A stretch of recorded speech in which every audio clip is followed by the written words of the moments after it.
Bonjour, bonsoir. Na bande konyo surtout bazo landanga. Na banza bande ko ebele balandi makambo ya Vincent Chiluizi oya oti kosala na mama Mesika Mondri pona mwana na ye Priska Efomi na likambo oyo elekanaka je crois na 2012 bandeko ya siko esika salaki accident bakolo kombi bana ya kolo kombi baza na droit ya réponse bangi ba répondre ba éclaircir un peu situation oyo elekanaki na mikolo oyo elekaki bokoki kolanda boyoka na zwi moko na bango yaya na bango oyo aza yaya pe na kati ya libota alingi aya un peu à répondre. Bonjour Jean-Jo. Bonjour. Okoki ko se présenter oza Jean-Jo nani? Jean-Jo Kalombo. Moi na papa Pierre au bazar olobake akima na Londres tampona mwana ko. Donc naïe pour na ko démentir na makambo balobi eza vraiment correcté. Donc nazo se plaindre trop na ba chroniqueur. Il y a genre ba garçon na ou azo ça l'émission sans investigation. Chaque émission avant ça lango, il faut que les deux sons des cloches. Après au salle interview mais oyo ba lobby oyo karabayo ki za pe foti na eta yo ki mais en tant que chroniqueur faza na marche journalistique neng ba journaliste ba fonctionnaire faut ba na éditorial au salle investigation au salle interview pour nous à la claire mais il y a qu'une accusation directement sans kaiba le fond il y a problème c'est ça qui nous choque parce que problème ils a vraiment nenge balobité eza bongoti. OK papa Jean voilà. Pesanga minute oza na raison ya kubo famille ezala un peu déçu ezala disappoint oza na raison nango mais mingi to tenir rigueur na ba chroniqueur te po ye peut-être oui faut ko yoka maloba mibale mais yaza na Afrique biso toza na poto oya ye nango nde yango ye apanzi yango to kosenga na osiko yo oyebisa biso ndenge nini histoire oyo elekaki na bosolo na yango. Au fait, histoire wana biso news tout aux alagati. Et les cas na rasina, ils en a 2012 nengo lobité, ils en a 2002 si je me souviens.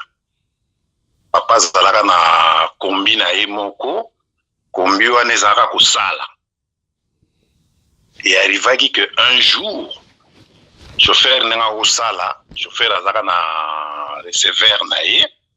Receveur na tant oiseau que négolia a pris receveur contact aluna receveur a garé voiture n'étant au receveur à qui au sale accident à touti jeune fille on a vraiment na kawe ya kozwa tala kibiso tout passe mingi na ebi comment papa a s'inquiétant na problème on a grave parce que les concernés chauffeur wana sur receveur wana d'abord un papa yebiete on a chauffeur mutapé sa voiture mais malgré que ba condamna qui est à kota ki boloko ba kateli makamutu papa andimaki responsabilité na kanisi azaki ko zwa ba soin ya mwana wana to que le malembe nani akota Jean-Jo to que malembe nani akota ki boloko chauffeur wa tamponaka mwana wana akota ka makalati nana kanisa ki bango toke malembe bango mutu bakangisaki ye na makala ou bien bino mutu bakangisaki chauffeur wana na makala chauffeur wana bakangisaka ya koti makala nani oyo akangisaki chauffeur na makala nani akangisaki ye papa na biso ye moko tu mutakangisa ye mutu ye mutu wana OK toke parce que affaire ezaki na parquet yo asi vraiment ndenge ezalaki wana mboka na ndenge ezalaki bato ebele balaki wana na kati affaire yango soki papa aki concerné pourquoi bakondana été, pourquoi même bakiza été. Yazalaki na problème mon côté. Au contraire, na nenga mutema malamu abino mwana mwasi na batuti azana âge bakoko nanga, il faut na zoyer na charge. Ezaki sens moko ya responsabilité. Kazo bo bakipaka bango te, bapesaka bango te, mwana ana basi basombela e prothèse na papa ba balobi yango te. Donc ce n'est pas bien marche bango bazo sala so bazana besoin mbongo baya na ndenge mususu mena nenga médiaté. Donc yo confirmer biso que papa asomba protège ya liboso to ya mibale. Protège na liboso na si papa mtasombango. Okanisi ou bien oyebi. Leki na to yebi yango parce que affaire on ezali ko affecter papa trop même biso nyonso tout tozala na souci ya mwana wana. Vous comprenez tous les parents les loyaux, moi na zana âge bana na biso, mutu moko ta ko linga moi na zo handicap surtout moi na mwasi, faut ba balaye et ça la biso nyonso tout passe. Mais modèle bazo kendele, babimisa papa comme un brigand de grand chemin, hein, le la voyou moko alors que c'est un grand responsable. Jean-Jo toke malembe. Papa Jean-Jo Kalombo toke malembe. Toyebi ke ça la passe mais nangi na yeba. Tango bosalaki bosombaki protège ya mwana mwasi wana ya Priska na mama photo benge na kombo na ena Priska FOMI. Est-ce que bozwaki ba soin, est-ce que bozali kopesa mbongo biloko wana nde oyo public normalement tongi toyeba soki bosalaki ba soin nyonso to wana?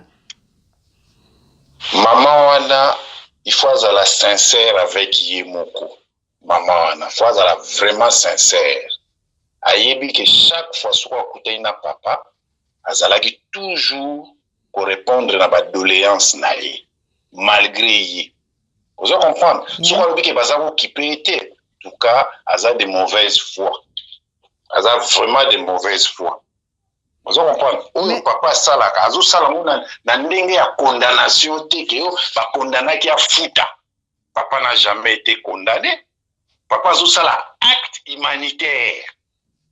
Vous comprenez pourquoi les parce que Azakaka Mukolomutuka. Mais dans le fond, Aza n'a rien à voir dans le problème.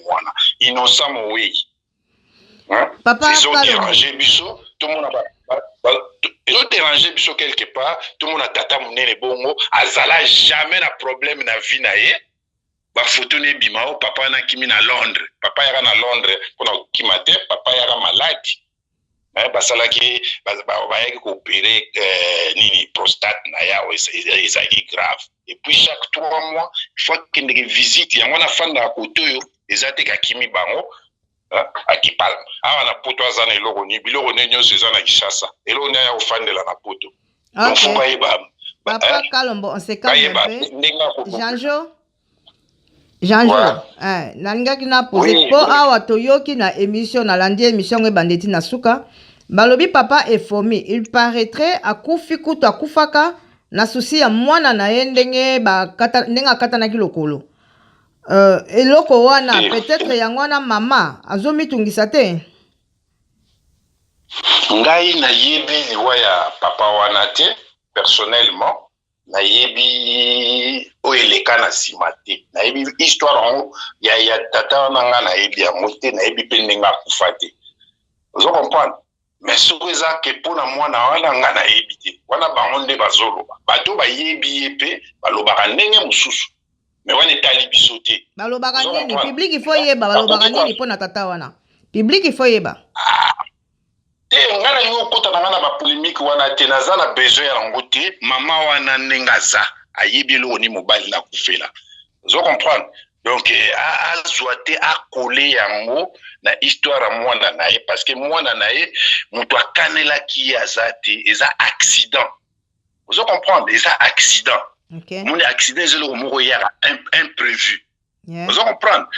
Biso tout toza na souci na ye nenga komi na handicap wana toza vraiment na souci na ye mais modèle o baza ko tia ya démarche tulingia ngote parce que comme le la siko stratégie à intérêt. Alors na domaine wana tozo regretter na mingi. Vous comprenez? So baza na posa ya quoi que ce soit. soko bayeki ko atteindre biso bayebi lopango na biso place ezalaka. Pourquoi pas bakendeki bazwa renseignement bazwa adresse bakoma basenga papa eloko baza nango besoin ki bakende kobimisa en internet. Ça sert à quoi? Et pour internet ekosala nini?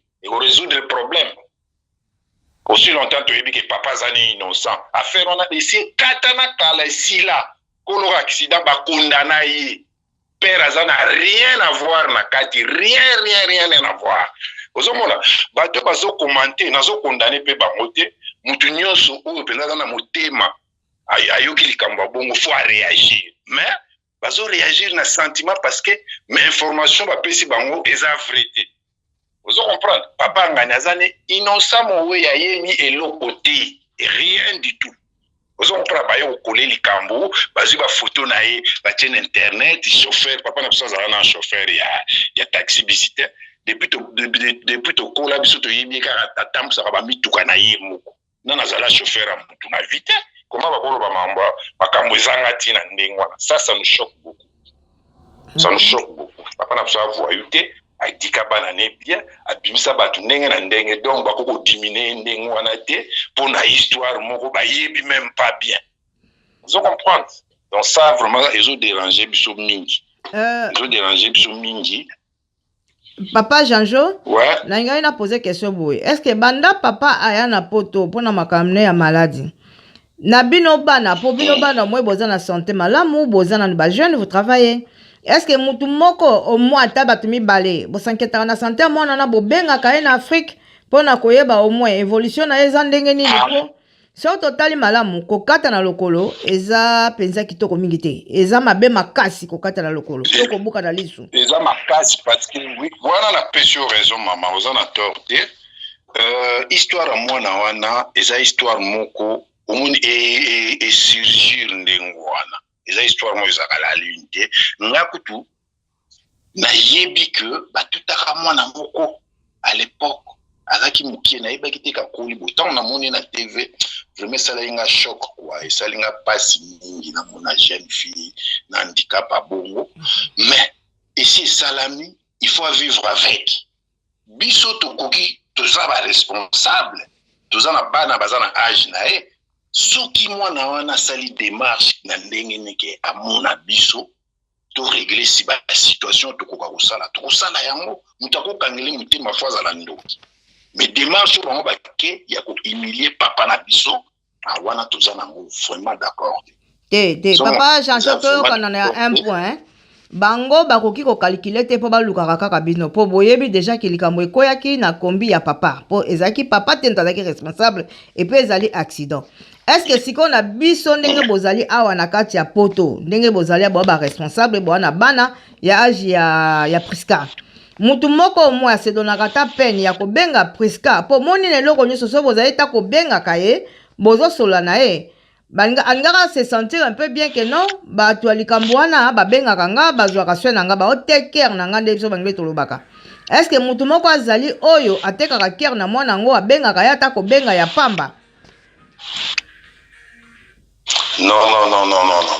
Wana ozoloba ndenge lobi wana biso toyebi affaire na sens wana te toyebi ki affaire moko esalamaka esila accident bakata bakanga mutu wana mais koyeba ke faut kobenga wana biso tozaki nango toza ko apprendre ngo pe internet lo à tout le monde mais c'est que je sais que moyeba kitake kombi ekataka mwana ya bato lokolo boyeba te toyeba ke sali accident et tout le monde a moko mukie mais toyeba kiteke eza na niveau ya o likolo wana benda biso tout ngai personnellement nazo découvrir mbala moko na nini mais je sais que papa a s'inquiétaka na trop à l'époque s'inquiétaka na makasi après tango na poto histoire yango pe eleki nango biso toyeba eleka esila nango nanenge ko surgira wana marque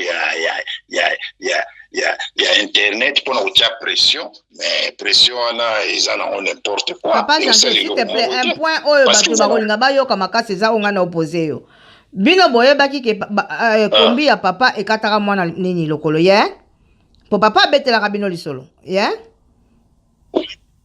et ça l'accident et Voilà. tout le monde a mort. Sikoyo koloba ke eko surgir lisusu awa na année oyo ekozala sorong ekozala bien te. Ngai question na nga ezali boye. Est-ce que bozwaki au moins souci ya la petite Priska bobengaka ye bosolaka na ye bia bo anyway ata loko moko un petit geste pour Priska mona ke à l'époque papa expliquait ce problème wana alobaki azozwa mwana wana en charge. OK. Azozwa mwana wana en charge. Asombela même prothèse so na aussi na ebité mais bango ba yebi. Vous comprenez? Donc ce qui veut dire que ba relation ça qui en ndenge biso to ebike so bazo besoin en charge c'est que relation en bon train. Yeah. Donc ezo bima o ba kima o ba sala boye ça nous surprend et ça surprend biso tout. OK, eloko oyo bino bolingi neti toloba na media lelo ezali ne pa na ngai Diamond Totine que papa akimate papa yaki kozwa nde baswa. Akokimela nini penda elo nyako kimela sala nini pona kima vraiment asala nini pona kima il paraît papa depuis ayena poto asi azongi na Kinshasa plus de 10 fois chaque année azongaka na Kinshasa chaque année azongaka Kinshasa pourquoi bakanga te soko azalaka condamné soko azalaka recherché pourquoi bakanga été vous comprenez donc moi si on a commis procédure moi il y a intérêt. Wana ça marche pas comme ça. Mais petite fille wana souris biso. Hein?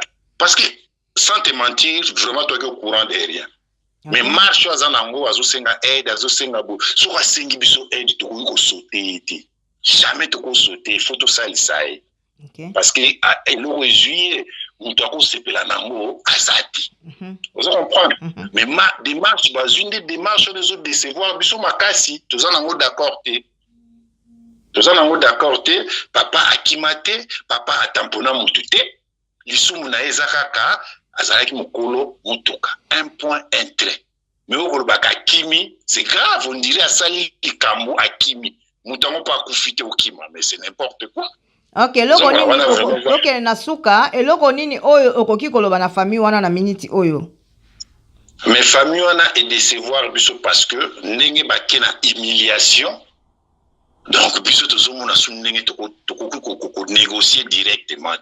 Or, affaire c'est Salama. Moi, si on a très bon train à papa, tout ça étonné, tout le monde a réagi. Moi, si on a humilié papa na biso, bâti na internet, biso si on a tout c'est parce que voilà, pour les Camerounais alors qu'il y a rien. Lisumu nezaka rapona azaki mokolo mutuka baya bobimise lokola un bandit de grand chemin aza serial killer mo aza recherché bani alors que mutona vine mobimba ayebine ba problème te. C'est ça qui nous choque. OK. Et puis akomi azana malade santé nezapenda bien te.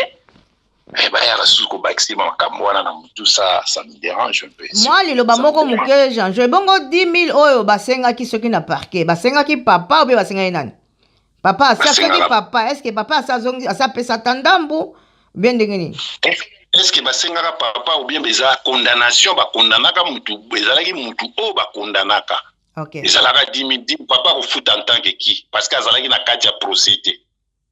Bakondanaka nde nani chauffeur oyo atutaka ye abakondanaka ye na bamande asala na boloko na makala papa azalaki na kati ya procès wana te so azalaki na procès vraiment condamné banini mais labimaka ndenge abimaka te quand même ata yo moko donc basi wana azo raconter n'importe quoi ozomona wana comme genre ya escroquerie morale bayokela bango mawa pona baloba non affaire soko ezali il faut tandango na mesa ndenge ezali olobi pe na vérité ya solo batu bayeba kosusula et ate kotia batu na kati émotion ozwi mwana wana il paraîtrait même bayebisi biso ke fi wana lataka prothèse alors pona émission azwi alongoli prothèse vous comprenez donc c'est ça fait mal omoni pe biloko abongo eza lokwa baakisation moko accusation moko directement baza ko accuser. Or père aza concerné na faire wana indirectement. Pourquoi? Parce que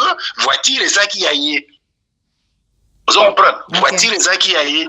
Mais en réalité boye ayebine likambo te tant ba tuti mwana na le pauvre aza ki na musala na za ko sala.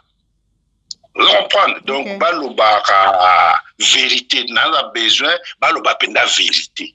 Vous comprenez? Ok. Conseil, on a repris ça, moi, petite fille, on a plus qu'à. Sous quoi on a besoin, quoi que ce soit, à ça, la démarche, on a pris sur téléphone, mais trop, vous comprenez? À bengi na marque na yé, tala boye, mais on a kangele moutémaza, te ata yon blandi. Yeah. Vous comprenez? C'est très difficile, quoi. Très, très difficile. Ok, merci Toyokio. Nako solano lisusu après. Merci Merci, na éclaircissement ya makambo na oniso tundengo pesi. Ok, merci. À suivre. Ok, nzamba papa. Les amis, na izongeli lisusu bino pona likambo ya papa Kalombo, nazwaki liboso noko, mais noko n'était pas sur place. Nazwi sikoyo témoin oculaire oyo azalaki sur place na likambo yango lere esalamaka. Toza na ye awa na kati ya Angleterre, azali awa yaki congé epai mama na ye, mais akozonga na ye kata te. Ye sikoyo mutu alingi un peu extrapoler histoire penza malamu ndenge nini ezalaki. To landa mwana, oui, aza mwana oyo moni bino mo boyebika bato balingi koloba français. Alobaka plus français que lingala, mais akosala nécessaire aloba na lingala. Soki koti na français, biso solobaka français monoko lopoto toyebi yango. Toza na mwana déjà awa sur place, aza na nga na ligne. Bonjour chérie. Allô Divina? Bonjour. Bonjour Diamond, je suis là. Oh, tu es là, ok. Tu peux expliquer maintenant l'histoire, comment ça s'est passé? Oui, je peux. Je suis prête à expliquer. Ok, explique alors aux gens qui comprennent au moins. Ok, j'aimerais d'abord dire bonjour aux téléspectateurs, à toutes les personnes qui m'écoutent en ce moment. Je viens auprès de vous pour répliquer et vous expliquer tout ce qui s'est passé concernant l'histoire dont on accuse mon grand-père, un grand homme de loi qui s'est battu pour la justice pendant des années, un magistrat en retraite, un père de famille, un grand-père, un arrière-grand-père. Ok. Mon grand-père, c'est la victime au fait. Ça fait des années, comme on vous l'a dit, ça fait vraiment des années, Kombi a grand-père Nangaï, et que chauffeur nae a kenaki kosala musala. Ok. Heure nae a pause ya kolia, a kamati a cédé voiture et pas ya recevoir. Ceux qui besoin na kin boyebi que bakawana e komaka mingi ba chauffeur ba céda ka ba voiture et pas ya recevoir. Ok. Receveur a keko tout à mwana batu ya mukie à 6 ans. Et koko matina niveau faut bakata mwana likolo. La pauvre fille. Une très jolie fille que j'ai même vue moi-même sur les images. Rien que la voir comme ça fait mal au cœur. Ok. Ok. Et après, grand-père Nangaï a zui charge à moi. Avant a charge à moi, bakangi chauffeur na receveur. Justice est condamné chauffeur wana et sengiye a foutu $10,000 d'amende. Okay. Et on a demandé à mon grand-père à s'occuper na mwana wana. Mon grand-père, c'était pas un millionnaire. Divina, s'il te plaît. Divina, mets un peu en pause là. Oui, tango justice ekangaki nani? Justice ekangaki chauffeur. Ok. Siko l'air justice ekangi chauffeur. Basengaki papa lisusu azwa responsabilité. Il faut qu'on explique nyoso tona bato ba comprendre. Donc justice normalement ekangaki chauffeur na papa ou bien kaka chauffeur ye moko. Non. Batikali kokanga grand-père nangaïté, bakangi juste chauffeur, condamné à foutre $10,000 d'amende. On n'a pas condamné mon grand-père, on a juste demandé s'il pouvait aussi aider la famille à prendre soin de la jeune fille. Ok. Et parce que c'était sa voiture. Ok. Et mon grand-père était d'accord avec ça. Okay. Nandambu Oye a gagné, Azaki ko gagné à l'époque. Il a fait ce qu'il a pu. Non seulement ça, justice est saisi ça qui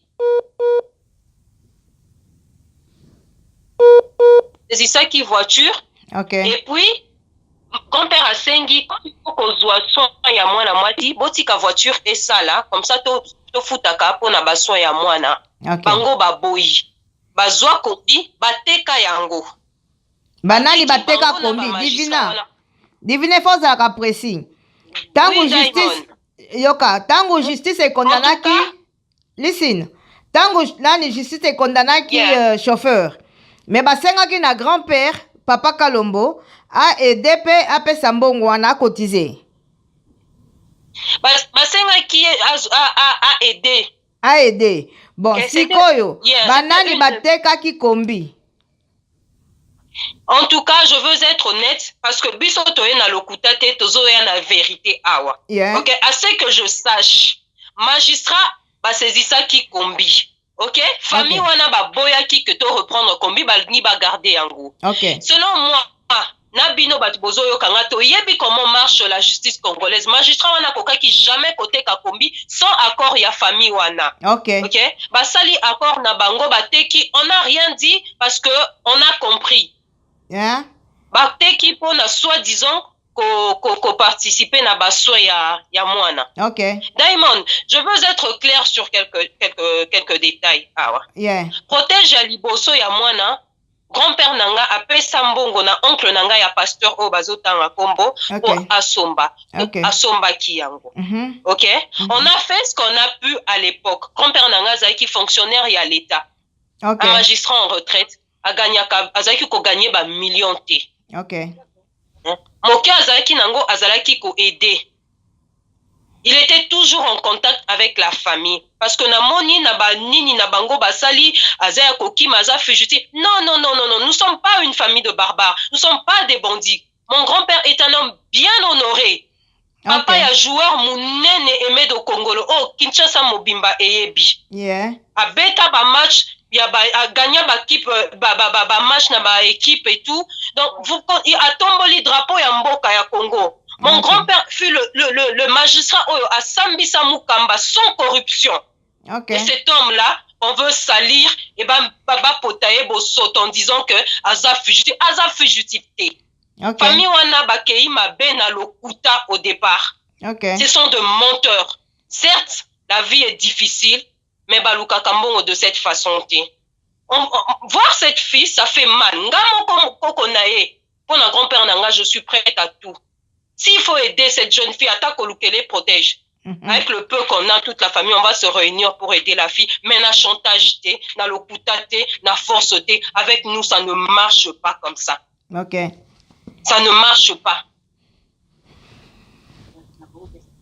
OK, Divina, c'est tout ce que tu avais à dire? Non, c'est pas tout ce que j'avais à dire. J'aimerais vraiment que émission oyo que je ne sais pas ce qui loanini et lobby que ce qui voiture ya mutu et tout si mutu mususu il faut azo charge à vie ya mwana wana ya mutu wana. Il y a une amende à payer. Même mutu soki abomi mutu na l'état ba condamna kae ba pesa ba sala ka ba sanction mona ba pesi mutu 10 ans 20 ans de prison. Mutu na sokaza na bonne conduite na prison ba ko bimisa ye ba pesi seconde chance. Mais là mon grand-père a tout ti mutu te azalaki na volant ya voiture wana te. Il a 86 ans. Il a 86 ans. C'est pas tout le monde qui a cette chance. Il y a encore Martine à 86 ans. Yeah. Sokazaki motema mabe, mais génération na engé ke za la bénité. Anga koma même pas na âge. Yeah. En tout cas, je vous en prie, respect na koko na ngai, please. C'est aza patriarche a une grande famille. Bo salir kombo ya famille ya grand-père na ngai te, please. Na makasi bozwelo komo côté. Et botika lokuta. Botika lokuta. La bouche autorisée avant ya publier quelque chose, un bon journaliste, yokaka tous les deux côtés. On ne publie pas sans vérification. Merci beaucoup. Ok, chérie. Ok, merci. Chers amis, les internautes, je crois Bolandi un peu koko ya Papa Kalombo ndenga lobby. A lobby mingi aza ko plaider cause pas ya famille FOMI. Bokene na à l'amiable botika internet pour internet et osalelo ko mon côté bino moko nazwi liboso mwana ya ye moko et puis nazwi koko oyo azali témoin oculaire azaki na Kinshasa ndenge nelekanaki. C'est vrai makambo eza ebele na mokili mais nazaka kosenga na famille wana baza mutema na se la petite mwana biso oyo tomoni esali vraiment passe na mitema. Priska mais kaka okota na contact na bandeko na yo oyo bayebi kutu histoire na yo oza na chance wana bayebi histoire papa alobaka bombaka te mais kaka okota na bango na contact peut-être bakoki kobanda koede na oyo bakokobanda kokoka nango papa soki akotaki mpo azali papa moboti azali na bakokolo na age lokola yo bazosenga na yo okota na bango na contact soki bakopermettre nayebi te ndenge okendaka kuna na veme okozwa numero na bango okoyeba kobenga mpo solola tika chantage tika kanda mama eza vie nzambe nde mutu ayebi pourquoi situation wana ekomelaki yo na lingi bino mingi surtout la petite Priska nga pe na koluka yo otikala bien bye.